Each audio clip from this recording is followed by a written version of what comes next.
This is all for you, our valued diners. Thank you for making us the #1 seafood restaurant in Central Luzon for over 4 strong years.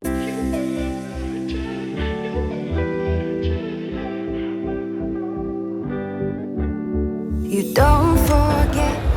Nan Babo Abalen, kumusta kayo po? My name is Louie. My name is Marco Nanan of Orange Pampanga, where we discover great places for you to check out. As well as helping businesses promote their products and services to our We're in Pampanga community. Ngayong araw na to, nandito tayo sa isa sa pinakamahalagang araw ng business na to. So we were invited for the grand opening of the second home of the Orange Bucket. So first of all, congratulations, the Orange Bucket, for your new home. It's now bigger, it's now more convenient, it's now more Cozy. Yeah. So samahan niyo po kami dito if you want to know more about this opening and the food we're gonna eat today. So tara, let's go!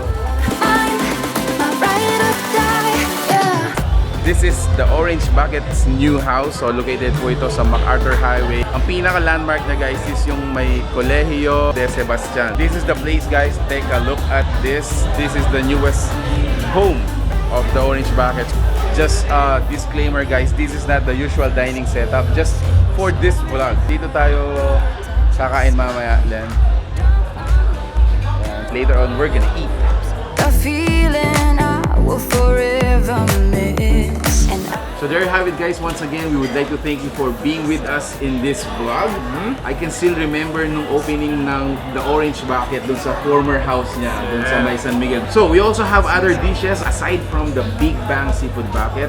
So meron tayo dito ng laksa soup, meron din tayong pad thai, kimchi tang, Thai mango sticky rice, then beef bulgogi. Tapos, of course, we have some tempura, kimchi. This is a crispy baby squid. Of course, sumikat din to. Yung kanilang salted egg chicken. Alright, so they have sent us more sauce for the Big Bang Seafood Bucket.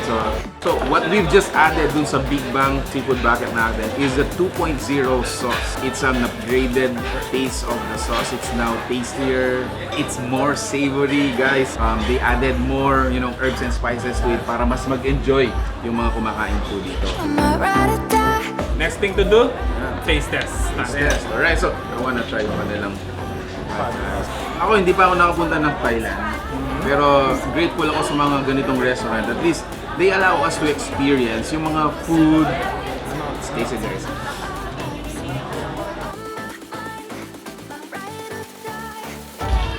Alright. So again, they do also have tempura, another oriental dish. Ako naman titingnan ko yung salted egg chicken. Masarap yung salted egg chicken nila. Lasang-lasa mo talaga yung flavor niya. So, let me taste this one. I wanna taste this. Wow.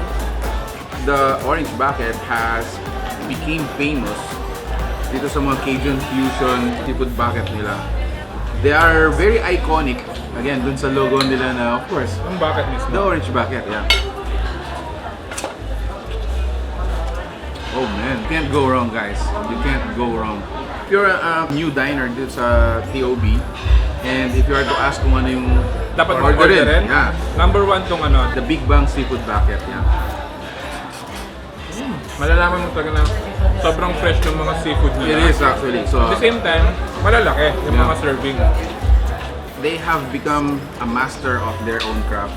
So you could customize their Big Bang Seafood Bucket. Yung spiciness nila or hotness niya. It's either gusto nyo ng wild. Yun yung sobrang anghang and yung tame. Yung sakto lang. Sakto lang. Ako naman gusto kong try yung kanilang crispy squid. So mukha kasi siyang eye-appetizing. Yeah.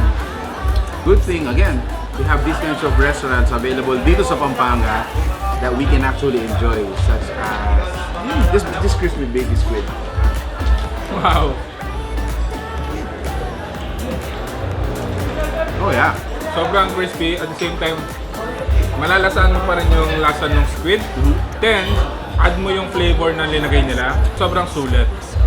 So yung laksa nila guys, again, you have some huge prawns, we have some tofu, bean sprouts.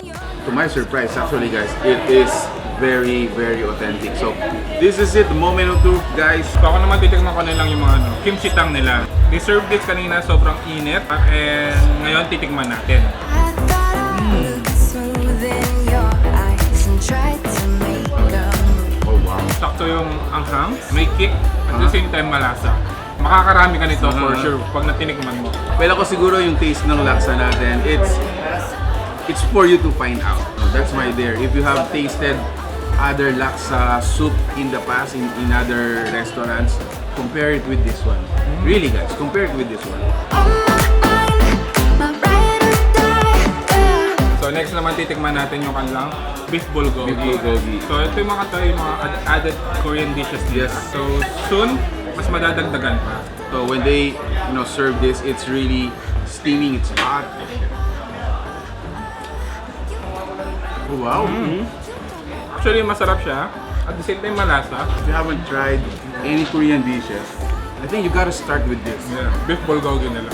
You were on We want to introduce to you for our dessert. This is their Thai mango sticky rice. Again, we are grateful that these are available. You don't need to go to Thailand. Well, ako kasi I'm a person of parang mga native delicacies, no, like suman. For those of you who are like me, you're gonna enjoy this for sure. You are gonna enjoy this. You were on my mind, my ride or die, yeah. So again, guys, if you want to know more about their menu, make sure to check out their fan page. Again, congratulations to Orange Bucket on your new home. So that's it. Thank you for watching We're in Pampanga. Until our next discovery.